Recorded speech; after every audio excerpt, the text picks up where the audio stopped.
नमस्कार। आज का हमारा चर्चा का विषय है भारत में पशुधन। पशुधन की दृष्टि से भारत पर्याप्त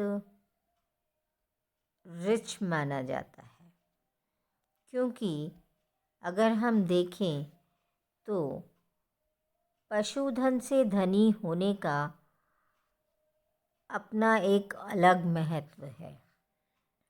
यदि जो पालतू पशु आर्थिक दृष्टि से बहुत महत्वपूर्ण है, उन्हें पालकर किसान अपनी आय में वृद्धि कर सकता है, तो यह उसके लिए एक प्रकार से सहायक उद्योग जैसा हो जाता है। भारत में प्राचीन समय से ही प्रत्येक किसान का यह अपना अलग से एक उद्योग के रूप में, सहायक उद्योग के रूप में चला आ रहा है, और इसीलिए पशुधन भारत में बहुत महत्वपूर्ण रहा है। वर्तमान में गीर, कांकरेज, साहिवाल पशुओं के आनुवंशिक सुधार के लिए चयन परियोजना के जरिए स्वदेशी पशुओं की नस्ल में सुधार पर विचार किया गया। भैंस सुधार परियोजना नेटवर्क के तहत नीली रावी,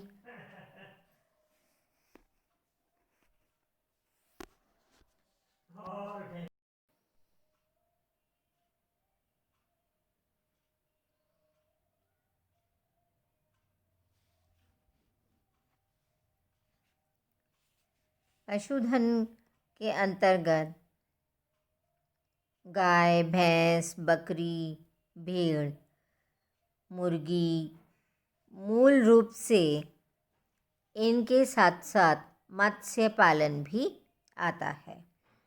भैंस सुधार परियोजना नेटवर्क के तहत नीली रावी, भदावरी तथा स्वयं प्रजनन केंद्र संरक्षण और सुधार इकाइयों के रूप में कार्य कर रहे हैं। जाफराबादी, पंधारपुरी, सुरती प्रजनन केंद्र फील्ड वंश जांच और बैल उत्पत्ति के लिए सर्वोत्कृष्ट गोवृंद के रखरखाव तथा 567 के प्रजनन योग्य खेड़ पर ध्यान केंद्रित कर रहे हैं।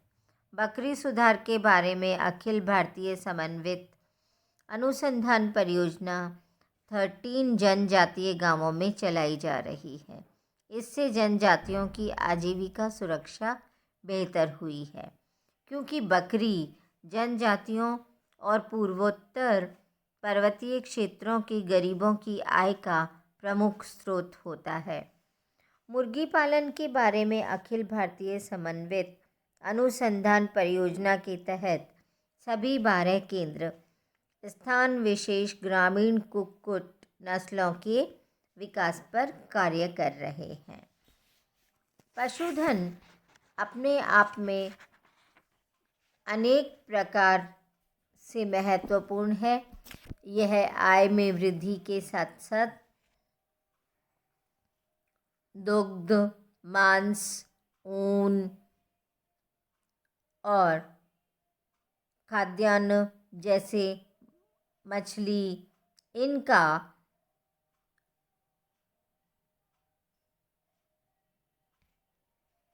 भी इस्तेमाल किया जाता है। पशुपालन, डेयरी विकास और मत्स्य पालन के बारे में अब हम थोड़ी भारत के विषय में चर्चा करते हैं। सभ्यता के शुरुआत से ही कृषि के साथ साथ पशुपालन, डेयरी विकास और मत्स्य पालन गतिविधियां मानव जीवन का अभिन्न अंग रही हैं। इन कार्यों ने न केवल भोजन की ज़रूरतों को पूरा किया है और पशुधन का विकास किया है, बल्कि पारिस्थितिकी संतुलन बनाने का भी कार्य किया है। जलवायु और स्थलाकृति अनुकूल होने के कारण पशुपालन, डेयरी विकास और मत्स्य पालन ने भारत की अर्थव्यवस्था में महत्वपूर्ण भूमिका निभाई है। इन गतिविधियों ने पारंपरिक, सांस्कृतिक और धार्मिक भावनाओं की महती भूमिका रही है।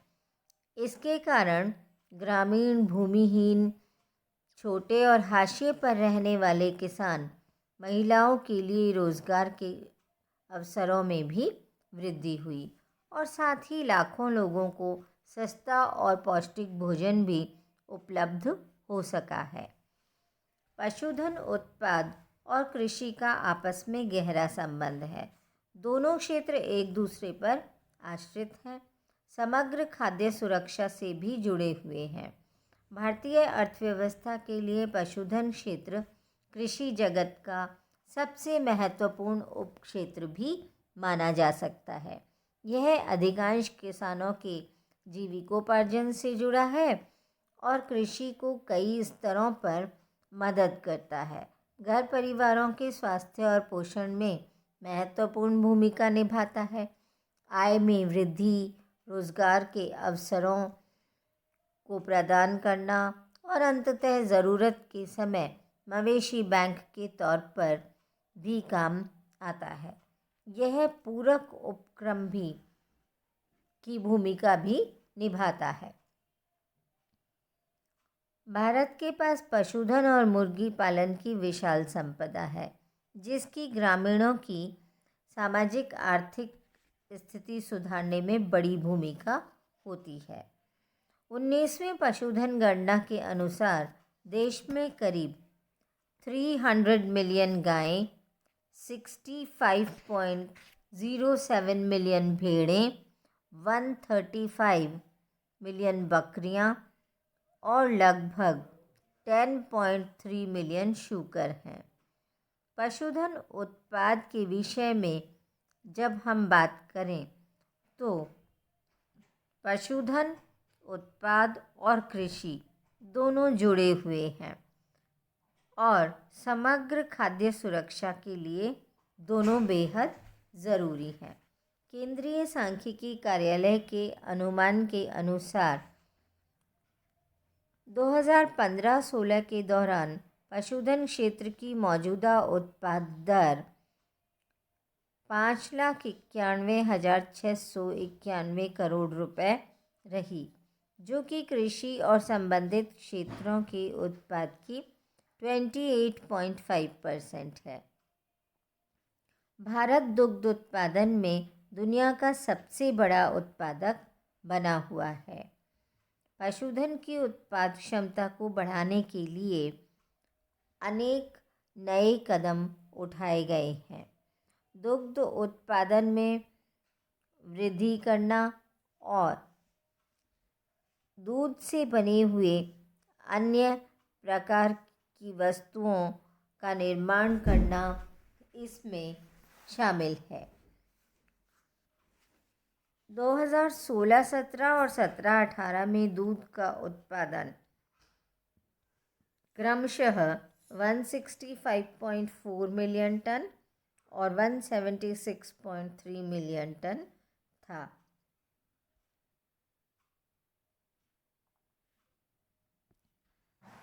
इस प्रकार प्रति व्यक्ति उपलब्धता लगभग 375 ग्राम प्रतिदिन थी। ऊन उत्पादन भी पशुधन से मिलने वाला एक बहुत ही महत्वपूर्ण व्यावसायिक वस्तु है। ऊन का उत्पादन 11वीं योजना के अंत में आंशिक गिरावट देखी गई। इस दौरान उत्पादन का आंकड़ा 44.7 मिलियन किलोग्राम था, जो कि 10वीं योजना से कम था। धीरे धीरे ऊन के उत्पादन में वृद्धि करने के लिए भेड़ पालन को महत्व दिया जा रहा है और भेड़ों पर अनुसंधान केंद्र राजस्थान में स्थित है, क्योंकि भेड़ों का पालन अधिक मात्रा में राजस्थान में ही होता है और कुछ मात्रा में कश्मीर, गुजरात इन क्षेत्रों में भी होता है। यदि मांस के उत्पादन की बात की जाए तो मांस 10वीं पंचवर्षीय योजना में 2.3 मिलियन टन था, जो कि बढ़कर वर्तमान में 2017-18 के दौरान 7.7 मिलियन टन तक हो गया। राष्ट्रीय पशुधन मिशन इस मामले में कार्य कर रहा है। डेयरी और पोल्ट्री क्षेत्रों में सफलता की तर्ज पर पशुधन के क्षेत्र में सतत और दीर्घकालीन विकास के लिए 2014-15 में 12वीं योजना के अंतर्गत 2,800 करोड़ रुपए की अनुमोदित राशि के साथ राष्ट्रीय पशुधन मिशन की स्थापना की गई। इस मिशन की स्थापना पशुधन क्षेत्र में सतत विकास के लक्ष्य के लिए की गई थी। इसके 4 उपलक्ष्य हैं: पशुधन पालक विकास, पूर्वोत्तर क्षेत्र में शूकर पालन विकास, उत्तम चारे की उपलब्धता और कौशल विकास, तकनीक हस्तांतरण तथा प्रसार। इस प्रकार राष्ट्रीय पशुधन मिशन की स्थापना करके पशुधन का विकास करने की योजना बनाई गई है और इसमें सबसे महत्वपूर्ण है पशुओं का स्वास्थ्य। पशुधन स्वास्थ्य के विषय को लेकर संकरण कार्यक्रमों की मदद से मवेशियों की गुणवत्ता में सुधार के साथ साथ मवेशियों में विभिन्न रोगों का खतरा जो बढ़ गया है उसको लेकर पशु चिकित्सालयों की स्थापना करना, उनके पशुओं के प्राथमिक उपचार केंद्रों में वृद्धि करना शामिल है। राज्यों में मौजूदा जांच प्रयोगशालाओं के अलावा परामर्श सेवाएं उपलब्ध कराने के लिए 1 केंद्रीय और 5 क्षेत्रीय रोग जांच प्रयोगशालाओं को स्थापित किया गया। पशुओं में रोग निरोधक टीके लगाना। देश भर में 27 पशु चिकित्सालय टीका उत्पादन इकाइयों में बनाए जा रहे हैं। इनमें से 20 निजी क्षेत्र के संस्थान हैं। एक और देश में मवेशियों के स्वास्थ्य को बेहतर बनाना सुनिश्चित किया जा रहा है, वहीं बाहरी रोगों की रोकथाम के भी उपाय किए जा रहे हैं। इसके लिए पशुओं के लिए ज़रूरी दवाइयों और फार्मूलों की गुणवत्ता को बनाए रखने पर भी कार्य जारी है। वर्तमान में भारतीय औषध महानियंत्रक विभाग के परामर्श से पशुओं की दवाओं और जैविकों की गुणवत्ता को नियंत्रण करना है। भारत में कुल पशुधन की संख्या 536 मिलियन आंकी गई है। मत्स्य पालन एक काफ़ी महत्वपूर्ण उद्योग के रूप में सामने आता है। मौजूदा समय में भारत मत्स्य पालन और मछली उत्पाद के क्षेत्र में दुनिया में दूसरे स्थान पर है। मत्स्य पालन के जरिए मछली उत्पाद प्राप्त करने में भी भारत चीन के बाद दूसरे स्थान पर आता है। 17-18 के दौरान कुल मछली उत्पादन 12.61 मिलियन मीट्रिक टन था। इसमें से 8.92 मिलियन मीट्रिक टन अंतर्देशीय क्षेत्र से और 3.69 मिलियन मीट्रिक टन समुद्र से था। मत्स्य पालन उभरता हुआ क्षेत्र है और इसमें कई संभावनाएं मौजूद हैं। भारत में मछली पालन का इतिहास बताता है कि यहाँ समुद्री मछली पालन के स्थान पर अंतर्देशीय मछली पालन का योगदान काफ़ी बढ़ गया है। पिछले 2-3 दशकों के दौरान मछली पकड़ने के बजाय मछली पालन का व्यवसाय बढ़ा है और यह लगभग हाल के वर्षों में 1980 की तुलना में 80% बढ़ गया है। सरकार के प्रयासों के परिणाम स्वरूप यह मछली उत्पादन का प्रमुख जरिया बन गया, जिससे लाभार्थियों को वित्तीय सहायता प्राप्त होती है और मत्स्य पालन विकास के लिए तकनीक, अभ्यास, प्रशिक्षण और प्रसार संबंधी सहायता मत्स्य कृषि विकास एजेंसियां प्रदान करती हैं।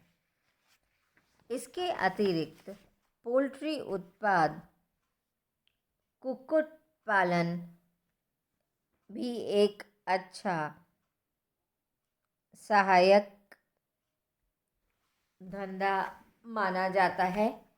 कुक्कुट पालन के सहायक उद्योग के रूप में विकसित होने के बाद अंडा उत्पादन बहुत महत्वपूर्ण है।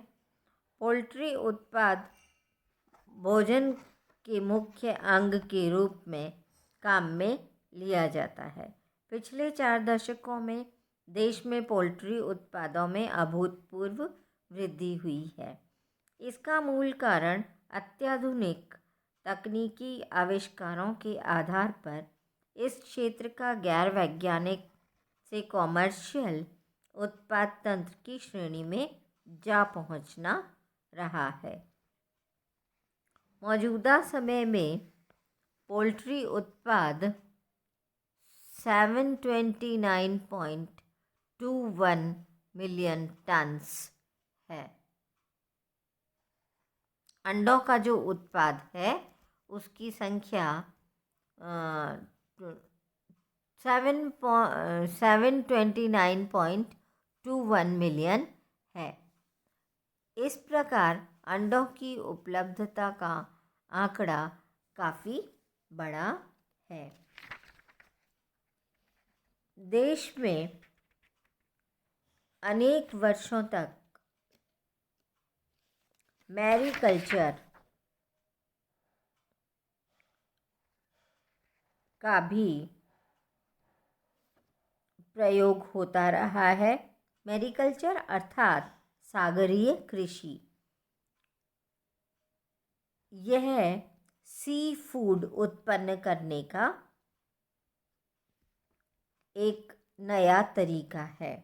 सी फूड अर्थात खाने योग्य सीप, मोती सीप, कुछ हद तक समुद्री शैवाल और जैसे अनेक प्रकार के जो समुद्री आहार हैं वे भी उत्पन्न किए जा रहे हैं। तो इस प्रकार पशुधन, जो कि कृषि का एक सहायक उद्योग के रूप में बहुत बड़ा भाग प्राथमिक क्षेत्र की अर्थव्यवस्था में होता है, वह अपना विस्तृत और व्यापक रूप लेता जा रहा है और धीरे धीरे इसके विकास से